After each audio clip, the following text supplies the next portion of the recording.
Good morning students. मैं हूं आपका मैथ्स गुरु और आज हम एक ऐसा टॉपिक पढ़ने वाले हैं जो वैसे तो हम क्लास 9th में पढ़ते हैं, लेकिन क्लास 12 तक वो टॉपिक हमारा पीछा नहीं छोड़ता। जी हाँ, टॉपिक का नाम है ऑपरेशंस ऑन इर्रेशनल नंबर्स।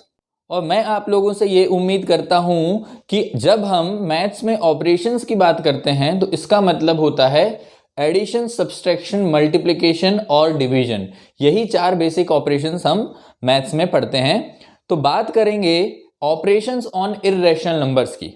लेकिन ऑपरेशंस ऑन इर्रेशनल नंबर्स पढ़ने के पहले हमें यह पता होना जरूरी है कि इर्रेशनल नंबर्स एक्चुअली होता क्या है।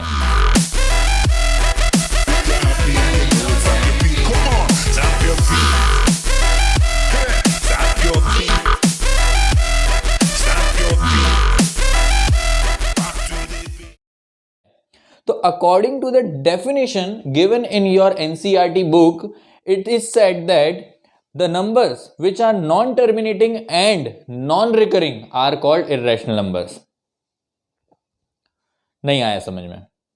पता है मुझे, हमारी अंग्रेजी थोड़ी कमजोर है, कोई बात नहीं।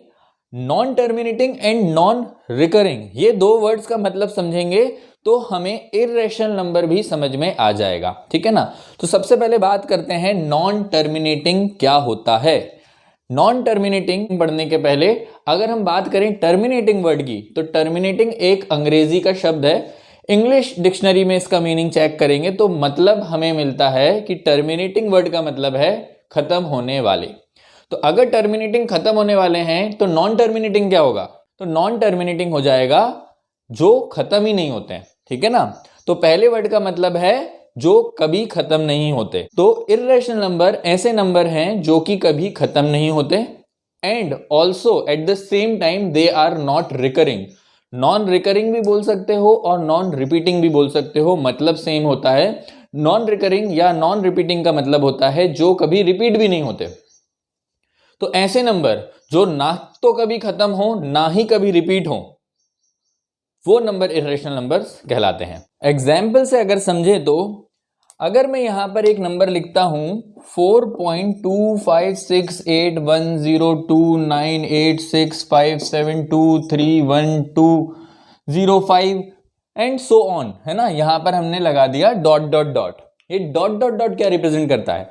डॉट डॉट डॉट का मतलब होता है this goes on and on and on till infinity, मतलब ये नंबर कभी खत्म ही नहीं हो रहा है ना। अगर आप डॉट डॉट डॉट नहीं लगाओगे तो मैं ये मान सकता हूं कि भाई ये नंबर यहां पर खत्म हो गया है। लेकिन इर्रेशनल नंबर की बात में अभी हमने देखा कि इर्रेशनल नंबर ना ही कभी खत्म होते हैं ना ही कभी उसमें एक पर्टिकुलर पैटर्न रिपीट होता है ना। तो यहां पर अगर आप ध्यान से देखोगे तो ऐसा कोई भी पैटर्न नहीं है जो रिपीट हो रहा हो और ये नंबर खत्म भी नहीं हो पा रहा है ना। तो ये नंबर हम बोल सकते हैं कि एक इर्रेशनल नंबर है।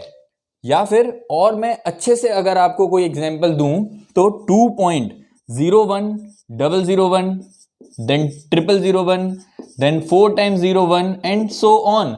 तो यहां पर भी हम कह सकते हैं कि ये नंबर जो है वो खत्म नहीं हो रहा है और ना ही इस नंबर में कोई पर्टिकुलर पैटर्न फॉलो किया जा रहा है, इसीलिए this can also be considered as an example of irrational number. Clear है?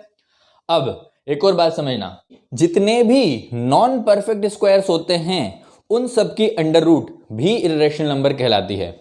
अब सर ये नॉन परफेक्ट स्क्वायर क्या होते हैं? नॉन परफेक्ट स्क्वायर समझने के पहले क्या आपको परफेक्ट स्क्वायर पता है? आओ देखते हैं। भाई 1 का स्क्वायर कितना? 1। 2 का स्क्वायर कितना? 4। 3 का स्क्वायर 9। 4 का स्क्वायर 16। 5 का स्क्वायर 25, है ना। And it goes on. 6 का स्क्वायर 36, 7 का 49, 8 का 64 and it goes on and on and on, right. फिलहाल इतने नंबर्स की ही बात अगर हम करें तो मुझे यहां पर कितने नंबर दिख रहे हैं? 1, 4, 9, 16 एंड 25, है ना। तो आप लोग पूछोगे सर इसके बीच के नंबर नहीं होते हैं क्या? अरे भाई होते हैं, लेकिन ये जो नंबर्स मैंने यहां पर लिखे हैं ये सारे परफेक्ट स्क्वायर्स हैं। परफेक्ट स्क्वायर मतलब किसी भी नंबर का स्क्वायर करने पे जो नंबर मुझे मिलता है वो नंबर को हम परफेक्ट स्क्वायर कहते हैं, है ना। तो इनकी अंडर रूट छोड़ के बाकी सारे नंबर्स की अंडर रूट इर्रेशनल होती है। जैसे 1 और 4 के बीच में क्या आता है? 2 आता है, 3 आता है ना। तो √2 √3 ये क्या हुए? ये इर्रेशनल नंबर्स हुए। 4 और 9 के बीच में क्या आता है? अरे √5, √6, √7, √8, ये सब क्या हुए? इर्रेशनल नंबर्स हुए। 9 और 16 के बीच में भी बहुत सारे नंबर्स हैं, उन सब की अंडर रूट इर्रेशनल नंबर कहलाएंगी। ठीक है ना? अब सवाल ये आता है, सर इन नंबर्स की रूट इर्रेशनल क्यों नहीं है? आओ देख लेते हैं। अरे भाई 4 का रूट करोगे तो कितना आएगा? 2 आएगा ना। 2 का स्क्वायर 4, तो 4 की रूट 2। 2 कैसा है? रैशनल नंबर है, बचपन से पढ़ते आ रहे हैं, है ना। 3 का स्क्वायर 9 है, तो देखो रूट ऑफ 9 कितना होता है? 3। 3 का स्क्वायर 9, 9 की रूट 3। 3 कैसा नंबर है? रैशनल नंबर है। तो ये जब भी हम परफेक्ट स्क्वायर का अंडर रूट निकालेंगे तो हमें रैशनल नंबर मिलेगा। ठीक है, इसलिए हमने क्या कहा था? Under root of all non perfect squares number are irrational numbers. तो अब हम कह सकते हैं कि हमें इर्रेशनल नंबर्स क्या होते हैं ये पता चल चुका है। बात शुरू करेंगे हमारे आज के टॉपिक की, मतलब ऑपरेशंस ऑन इर्रेशनल नंबर्स। तो ऑपरेशन में सबसे पहले बात करेंगे एडिशन और सब्सट्रैक्शन की। जी हां, एडिशन और सब्सट्रैक्शन साथ में। साथ में क्यों? साथ में इसलिए क्योंकि एडिशन और सब्सट्रैक्शन में irrational number same behaviour show करते हैं और सेम प्रॉपर्टीज भी शो करते हैं। आइए कुछ इंपॉर्टेंट बात करते हैं। कायदे से तो हम पढ़ रहे हैं ऑपरेशंस ऑन इर्रेशनल नंबर्स, लेकिन अगर हम कुछ इस तरीके का एग्जाम्पल देखें, एक है मेरे पास नंबर 2 जो कि कैसा है? रैशनल नंबर है, और एक है मेरे पास अंडर रूट 2 जो कि इर्रेशनल नंबर है। तो 2 और √2 को जब मैं ऐड या सब्सट्रैक्ट कुछ भी करने की बात करूं तो क्या ये पॉसिबल है? तो मैं बोलूंगा बिल्कुल नहीं, ये पॉसिबल है ही नहीं। मतलब 2 और √2 को मैं ऐड नहीं कर सकता। तो आप पूछोगे लेकिन सर हमने तो बुक में देखा था। तो अगर मेरी बुक में या मुझे एग्जाम में ऐसा कुछ देखने के लिए मिलेगा तो क्या मैं उसे गलत मानूंगा? गलत नहीं मानेंगे। 2 + √2 की बात करें तो इसे हम फर्दर ऐड नहीं कर सकते, इसे हम ऐसे ही लिख के छोड़ सकते हैं। This is considered as a number. Okay, अब बात करते हैं तो ऐड कब होंगे? ऐड होंगे जब हमें 2 इर्रेशनल नंबर्स मिले। तो आओ दूसरा एग्जाम्पल देखते हैं। दूसरे एग्जाम्पल में मैंने एक नंबर दिया 2√3 जो कि इर्रेशनल है ना। एक और नंबर ले लेते हैं 5√2, ये भी इर्रेशनल नंबर है। अगर मैं बोलूं इन दोनों को ऐड करके बताओ तो क्या बताओगे? अरे भाई सोचने की जरूरत नहीं है, इनका भी एडिशन पॉसिबल नहीं होगा। These 2 numbers can not be added, है ना। अब आप लोग बोलोगे सर अभी तो आपने बोला था 2 इर्रेशनल नंबर्स ऐड हो जाएंगे, लेकिन अब बात समझना, हर 2 इर्रेशनल नंबर ऐड नहीं हो सकते। हमें सबसे पहले चेक करना पड़ेगा कि वो ऐड हो पाएंगे या नहीं। अब चेक कैसे करेंगे? तो चेक करने के लिए एक छोटा सा कॉन्सेप्ट बताता हूं, उसको समझना। आज के बाद जब भी हम इर्रेशनल नंबर की बात करेंगे तो मैं आपसे पूछूंगा उस इर्रेशनल नंबर का नाम, और शायद सरनेम भी पूछ सकता हूं। तो पहले समझ लो कि जब मैंने इस इर्रेशनल नंबर की बात करी तो मैं बोलूंगा भाई इसका जो नाम है वो 2 है और इसका जो सरनेम है वो √3 है। आ रही है मेरी बात समझ में? मैंने अपनी ईज के लिए इर्रेशनल नंबर्स को 2 पार्ट में डिवाइड करा। अब 2 पार्ट में जब मैं डिवाइड करूंगा तो डेफिनेटली मुझे उन पार्ट्स को कुछ नाम देना पड़ेगा। तो मैंने कोई भी ऐरा गैरा नाम देने की जगह मैंने बोला भाई इस पार्ट को मैं नेम बोलूंगा और इस वाले पार्ट को मैं सरनेम बोलूंगा, है ना। अब देखो इसी तरीके से अगर मैं आपसे पूछूं इसका नाम क्या है तो आप बोलोगे सर इसका नेम तो 5 है सर, और इसका सरनेम क्या है? तो आप बोलोगे इसका सरनेम तो सर √2 है ना। तो अब से जब भी 2 इर्रेशनल नंबर्स को ऐड करने की बात होगी तो सबसे पहले हम उनके सरनेम्स को चेक करेंगे। क्या इनका सरनेम सेम है? भाई इसका √3 है, इसका √2 है, तो भाई नहीं हो पाएगा। अगर 2 इर्रेशनल नंबर्स का सरनेम सेम नहीं है तो हम बोलेंगे कैन नॉट बी एडेड और कैन नॉट बी सब्सट्रैक्टेड, है ना। अब आगे बढ़ते हैं। थर्ड एग्जाम्पल देखना, यहां पर मैंने एक नंबर लिया 5√2 और दूसरा नंबर लिया 2√2, है ना। तो भाई दोनों ही इर्रेशनल नंबर्स हैं। अब मैं बोलूंगा इसको ऐड करके बताओ तो क्या बात होगी, सबसे पहले बात करेंगे हमारे इर्रेशनल नंबर्स के नाम की और उनके सरनेम की। तो भाई इसका सरनेम क्या, इसका सरनेम है शायद √2, अरे शायद नहीं, √2 ही है। इसका सरनेम क्या है, इसका सरनेम भी √2 है। तो यहां पर तो कुंडली मिल गई है, अगर दोनों का सरनेम सेम होगा तो हम ऐड या सब्सट्रैक्ट कर सकते हैं। अब देखना ऐड करेंगे कैसे, जब भी एडिशन होगा ना तो जो आंसर मिलेगा उसका भी सरनेम चेंज नहीं होगा, सरनेम क्या आ जाएगा, √2 आ जाएगा। तो सर ऐड क्या करेंगे, ऐड हमेशा नेम को करेंगे। इसका नेम था 5, इसका नेम था 2, 5 और 2 को ऐड करके क्या मिल गया, 7√2। तो 7√2 is the right answer. Clear होगी बात। अब इसमें कंफ्यूजन कहां होता है वो भी बता देता हूं। यहां पर मैंने लिखा एक इर्रेशनल नंबर √3 और दूसरा इर्रेशनल नंबर 2√3 है ना। तो बोलोगे सर इसका तो नेम ही नहीं दिख रहा। तो भाई नेम जिसका दिखेगा नहीं ना उसका नेम हमेशा 1 होगा, ये बात याद रखना। तो इसका नेम 1 है, इसका नेम 2 है, इसका सरनेम √3, इसका सरनेम भी √3। अगर सरनेम सेम होता है तो एडिशन पॉसिबल होता है, और आंसर में हमेशा सरनेम तो चेंज होता ही नहीं है, अभी पढ़ा हमने। तो √3 प्लस 2√3 हमें मिल जाएगा 3√3। कैसे आया ये 3, 1 और 2 को ऐड करके हमें 3√3 मिल गया। Is that clear. तो देखो जब भी हम दो इर्रेशनल नंबर्स को ऐड करने की बात करेंगे तो दिमाग में एक कॉन्सेप्ट याद रखना कि हमें कुछ अरेंज मैरिज टाइप का फंडा यहां पर अप्लाई करना होता है। अब अरेंज मैरिज क्यों, भाई देखो जब मेरे पास दो नंबर थे, सबसे पहले मैंने क्या करी, कुंडली मिलाई। अगर कुंडली ही नहीं मिली तो एडिशन पॉसिबल ही नहीं। फिर से आओ देखो, यहां पर भी क्या करा, कुंडली मिलाई, कुंडली नहीं मिली, एडिशन पॉसिबल नहीं है। यहां पर देखो कुंडली तो मिल गई, कुंडली मतलब सरनेम तो मिल गया है, तो मैरिज के बाद क्या होता है, सरनेम बदल जाता है क्या, बिल्कुल नहीं, सरनेम तो सेम रहता है, कई बार नाम चेंज हो जाता है। तो यहां पर नाम चेंज होगा, और नाम कैसे चेंज होगा, दोनों को नाम को ऐड करके लिख देंगे, हमें मिल जाएगा फाइनल आंसर। क्लियर है। तो भाई देखो एडिशन सब्सट्रैक्शन का फंडा तो बिल्कुल ही क्लियर हो चुका होगा। आगे बढ़ते हैं और मूव करते हैं मल्टीप्लिकेशन ऑफ इर्रेशनल नंबर्स की तरफ। अब देखो मल्टीप्लिकेशन की बात करें तो उसी तरीके से पहले एग्जांपल लेते हैं हम। एक नंबर है मेरे पास 2 और दूसरा नंबर है मेरे पास √3। अगर इनको हमें मल्टीप्लाई करना हो तो क्या ये पॉसिबल है।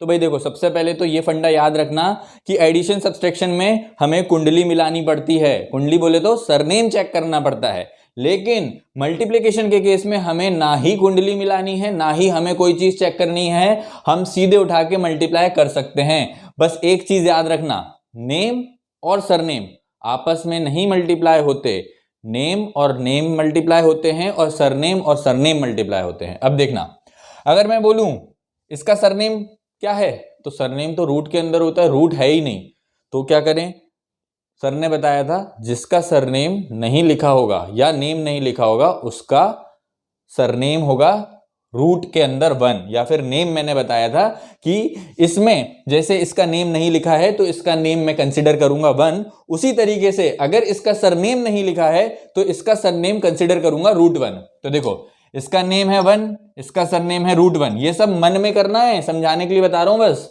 तो देखो 2 और 1 को मल्टीप्लाई करा, मिल गया 2, √1 और √3 को मल्टीप्लाई करेंगे तो मिलेगा √3, आ गया हमारा आंसर।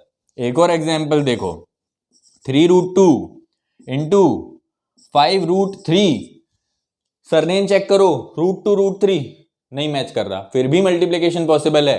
कैसे, नेम और नेम को मल्टीप्लाई करेंगे आपस में, 5 और 3 को मल्टीप्लाई करा, मिल गया 15, और सरनेम को भी आपस में मल्टीप्लाई करेंगे, √2 और √3 को मल्टीप्लाई करा, क्या मिल गया, √6।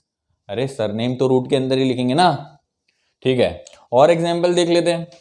सर ये तो ठीक है, अगर सरनेम सेम होगा तो नहीं पॉसिबल हो पाएगा क्या, अरे क्यों नहीं हो पाएगा, देखो ये देखो √2 को मल्टीप्लाई करेंगे √2 से, ये स्पेशल केस है। √2 और √2 को जब मल्टीप्लाई करेंगे तो भाई मिलेगा तो √4 है ना। अब √4 क्या होता है, √4 होता है 2, हमने पढ़ा था ना अभी, 2 का स्क्वायर 4, तो 4 की रूट कितनी 2, तो मैं इसको डायरेक्ट 2 भी लिख सकता हूं। तो यहां से एक बात समझना, √2 को √2 से मल्टीप्लाई करोगे तो 2 मिलेगा, उसी तरीके से √3 को √3 से मल्टीप्लाई करोगे तो 3 मिलेगा, √50 को √50 से मल्टीप्लाई करोगे तो 50 मिलेगा, या फिर किसी भी नंबर की रूट मतलब √(x) को उसी नंबर की रूट से मल्टीप्लाई करोगे, मतलब वापस से √(x) से मल्टीप्लाई करोगे तो x ही मिलेगा। ठीक है, ये स्पेशल केस होता है मल्टीप्लिकेशन के केस में। क्यों होता है यहां समझा दिया, याद करने के लिए एग्जाम्पल्स भी दे दिए। क्लियर हो गई बात। इसके अलावा कोई और वेरिएशन होता नहीं है मल्टीप्लिकेशन में, है ना। तो एडिशन सब्सट्रैक्शन भी हो गया, मल्टीप्लिकेशन भी हो गया, बारी आती है डिवीजन की। तो एक बात समझ लेना, इर्रेशनल नंबर का डिवीजन नहीं होता, पॉसिबल ही नहीं है। तो सर डिवाइड में नंबर मिलेंगे तो क्या करेंगे, छोड़ के आ जाएंगे क्या? अरे नहीं भाई, डिवाइड मिलेगा तो डिवाइड को एक्चुअली दूसरे नाम से बुलाते हैं इर्रेशनल नंबर के केस में, उसको बुलाते हैं रैशनलाइजिंग द डिनोमिनेटर के नाम से। किसके नाम से? रैशनलाइजिंग द डिनोमिनेटर, या फिर रैशनलाइजेशन के नाम से। अरे इधर लिख देता हूं, रैशनलाइज के नाम से बुलाते हैं। ठीक है ना। तो रैशनलाइज अपने आप में ही एक बहुत इंपॉर्टेंट और एक वास्ट टॉपिक है, इस टॉपिक के साथ मर्ज नहीं करना चाहता। आज केवल एडिशन सब्सट्रैक्शन और मल्टीप्लिकेशन की प्रैक्टिस करेंगे, नेक्स्ट वीडियो लेक्चर में ये कराऊंगा रैशनलाइज, है ना। तो दो तरीके के रैशनलाइज होते हैं, सिंगल डिनोमिनेटर के साथ और डबल डिनोमिनेटर के साथ। नेक्स्ट वीडियो लेक्चर में कवर कराऊंगा। अब कुछ क्वेश्चंस कर लेते हैं एडिशन सब्सट्रैक्शन और मल्टीप्लिकेशन पे। अब सब पे क्वेश्चन करके देखें अगर हम, तो यहां पर सबसे पहले पहला और जो दूसरा क्वेश्चन है ये बेस्ड है हमारे एडिशन और सब्सट्रैक्शन पे, है ना। तो हम देख चुके थे भाई, एडिशन सब्सट्रैक्शन करने के लिए सबसे पहले हमें मिलानी होती है कुंडली, मतलब कि सरनेम को चेक करना होता है। दोनों ही नंबर्स में जो सरनेम है वो √3 है, तो ऐड कैसे करेंगे देखिए। अभी हमने सीखा था कि भाई एडिशन और सब्सट्रैक्शन के केस में जो सरनेम है वो तो चेंज होता ही नहीं है, तो आंसर में तो सरनेम √3 ही मिलने वाला है, लेकिन नेम्स आपस में ऐड हो जाएंगे या सब्सट्रैक्ट भी हो सकते हैं, क्योंकि क्वेश्चन सब्सट्रैक्शन का है। तो 2 - 5 मतलब कि जो नेम है वो हमें मिलेगा 2 - 5 दैट इज -3। तो पहले वाले का आंसर आ गया -3√3। आ रही बात समझ में। सेकंड वाला देखें, सेकंड वाले क्वेश्चन में दोनों नंबर्स का जो सरनेम है वो √2 है, तो आंसर में हमें √2 ही मिलेगा, मतलब सरनेम √2 मिलेगा। नेम्स यहां पर 7 और 2 ऐड होके हमें 9√2 दे देंगे, है ना। ये हो गई एडिशन सब्सट्रैक्शन की बात। अब देख लेते हैं नेक्स्ट जो दो क्वेश्चन हैं, ये बेस्ड हैं हमारे मल्टीप्लिकेशन पे। तो मल्टीप्लाई भाई देखो हमने क्या सीखा था, ये नेम आपस में होते हैं मल्टीप्लाई, मतलब 5 और 2 मल्टीप्लाई होके कर देंगे हमें 10, और √3 और √5 मल्टीप्लाई होके हमें देंगे √15। तो आंसर आ गया 10√15, राइट। नेक्स्ट क्वेश्चन देखते हैं। नेक्स्ट क्वेश्चन में यहां पर नेम है इसका 4 और इसका है 2, मल्टीप्लाई होके नेम मिल गया 8। सरनेम देखो √6 इंटू √6, मतलब अरे भाई √6 इंटू √6 तो 6 होता है ना, तो 8 इंटू 6 कितना आ गया 48 मिल गया हमें आंसर। तो यहां से हमें यह बात पता चल रही है कि दो इर्रेशनल नंबर्स जरूरी नहीं है कि प्रोडक्ट होने पर, मतलब मल्टीप्लाई होने पर इर्रेशनल नंबर ही दें, मतलब दो इर्रेशनल नंबर को मल्टीप्लाई करने पर हमें रैशनल नंबर भी मिल सकता है। क्लियर हुई वाली बात। आइए, अच्छा 5 और 6 आखिरी के ये जो दो क्वेश्चन हैं, इसमें अगर हम देखें तो यहां पर सिंप्लीफाई करना है हमें इन नंबर्स को, क्योंकि हमें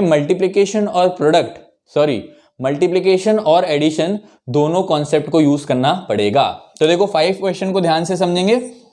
यहां पर 2√3 जो है वो अंदर दो नंबर से मल्टीप्लाई होगा। तो सबसे पहले हमने 2√3 को मल्टीप्लाई करा √2 से, फिर प्लस का साइन लगाएंगे एंड 2√3 को मल्टीप्लाई करेंगे किससे, 4 से, है ना। तो देखो 2√3 यहां पर हमें क्या मिल जाएगा, √3 इंटू √2 होता है √6, प्लस देखो 4 इंटू 2 इज 8, √3। अब ये दोनों आपस में ऐड नहीं हो सकते, तो हमारा फाइनल आंसर यहीं पे मिल जाएगा हमें, राइट। 6 क्वेश्चन देखें अगर, तो यहां पर भी सेम कॉन्सेप्ट है, √2 को हमें मल्टीप्लाई करना है अंदर के दोनों नंबर से। तो बेसिकली यहां पर हम डिस्ट्रीब्यूटिव प्रॉपर्टी यूज कर रहे होते हैं। डिस्ट्रीब्यूटिव प्रॉपर्टी क्या कहती है भाई, ये जो बाहर वाला नंबर है ये अंदर के दोनों नंबर से मल्टीप्लाई होगा। तो देखो √2 को मल्टीप्लाई करेंगे सबसे पहले 3√2 से, इससे, फिर ये प्लस है ये माइनस है, तो प्लस माइनस मुझे माइनस देगा, राइट। माइनस का साइन लगाने के बाद इस √2 को मल्टीप्लाई करेंगे हम किससे, 4√3 से मल्टीप्लाई करेंगे 4√3 से। तो देखो √2 इंटू √2 2 होता है, अभी पढ़ा था हमने। अब उस 2 को मल्टीप्लाई करोगे 3 से तो मिल गया कितना, 3 2 जा 6, और यहां पर 4 इंटू 1 तो हमें 4 देगा, यहां लिखने की जरूरत नहीं है, और √2 इंटू √3 हमें √6 देगा। तो ये हो गया हमारा फाइनल आंसर, ठीक है। तो यहां पर हमने एडिशन सब्सट्रैक्शन के क्वेश्चन भी देख लिए, मल्टीप्लिकेशन के क्वेश्चन भी देख लिए, और हमने मिक्स्ड टाइप के क्वेश्चन भी देख लिए। लेकिन वीडियो खत्म करने के पहले 2 और ऐसे क्वेश्चंस बता देता हूं जिसमें बहुत सारे बच्चों को कभी कभी प्रॉब्लम आती है। करना उन्हें भी हमें डिस्ट्रीब्यूटिव प्रॉपर्टी यूज करके ही है, लेकिन कई बार आप लोग कंफ्यूज हो जाते हो। अब यहां पर मेरे पास 2 नंबर्स एडिशन में है और उन दोनों नंबर्स का साथ में मुझे प्रोडक्ट करना है। तो देखिएगा यहां पर हमें क्या करना है, हमें इन दोनों नंबर्स को बारी बारी से इन दोनों नंबर से मल्टीप्लाई करना पड़ेगा, क्योंकि बीच में यहां पर मल्टीप्लिकेशन का साइन गिवन है ना। तो देखो 2 को सबसे पहले मल्टीप्लाई करेंगे 2√3 से, सॉरी 2√3 प्लस 3 से, है ना। फिर इस √2 को मल्टीप्लाई करेंगे इसी पूरे नंबर से। आ रही बात समझ में आपको? देखो क्या करा, 2 को मल्टीप्लाई करा पूरे से, ये लिखा, फिर √2 को मल्टीप्लाई करेंगे पूरे से, है ना। अब देखो ये आ गया हमारा प्रीवियस क्वेश्चन की तरह, है ना। अब क्या करेंगे, 2 को इससे मल्टीप्लाई करेंगे तो 2 2 जा 4√3, फिर 2 को 3 से मल्टीप्लाई करेंगे तो हमें मिल जाएगा 6। सिमिलरली √2 को इससे मल्टीप्लाई करेंगे तो हमें मिल जाएगा 2√6, एंड यहां पर हो गया 3√2, है ना। अब देखो यहां पर क्या कोई भी नंबर्स आपस में ऐड हो सकते हैं? भाई देखो √3, √6 और √2 तीनों के ही सरनेम डिफरेंट है, और 6 जो है वो तो रैशनल है, तो चारों ही नंबर्स आपस में ऐड नहीं हो सकते। हम कह सकते हैं कि हमारा फाइनल आंसर यही है। Is that clear?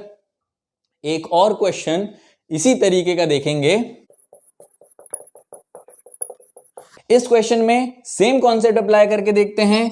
3√2 को मल्टीप्लाई करेंगे इस पूरे ब्रैकेट से, और फिर -2 को, भाई ये साइन नहीं भूलना है, -2 को मल्टीप्लाई करेंगे इसी पूरे ब्रैकेट से, दूसरे वाले ब्रैकेट से, ठीक है। आगे तो बहुत सिंपल हो जाता है, 3√2 को √2 से मल्टीप्लाई करेंगे तो देखो √2 इंटू √2 हमें पता है 2 देता है, और उस 2 को जब 3 से मल्टीप्लाई करेंगे तो हमें मिल जाएगा 6। एंड सिमिलरली यहां पर 3 इंटू √2 को √3 से मल्टीप्लाई करेंगे तो √6 आएगा। आगे बढ़ते हैं, 2 इंटू √2 इज 2√2, एंड यहां पर साइन का ध्यान रखना जरूरी है, minus plus will give me minus, and this will B 2√3।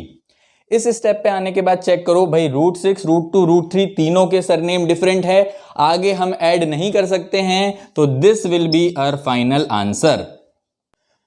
सो आज के लिए इतना काफी है। आज हमने ऑपरेशंस ऑन इर्रेशनल नंबर्स में एडिशन, सब्सट्रैक्शन, मल्टीप्लिकेशन पढ़ लिया है। जैसे कि मैंने अपने वीडियो में ही आपको बताया था कि the next lecture is going to be on rationalising the denominator, and that is going to be a very important video, not only for class 9th students but also class 12th के बच्चे भी वो topic use करने वाले हैं। सो मिलते हैं हमारे नेक्स्ट वीडियो में, तब तक के लिए stay connected and stay tuned.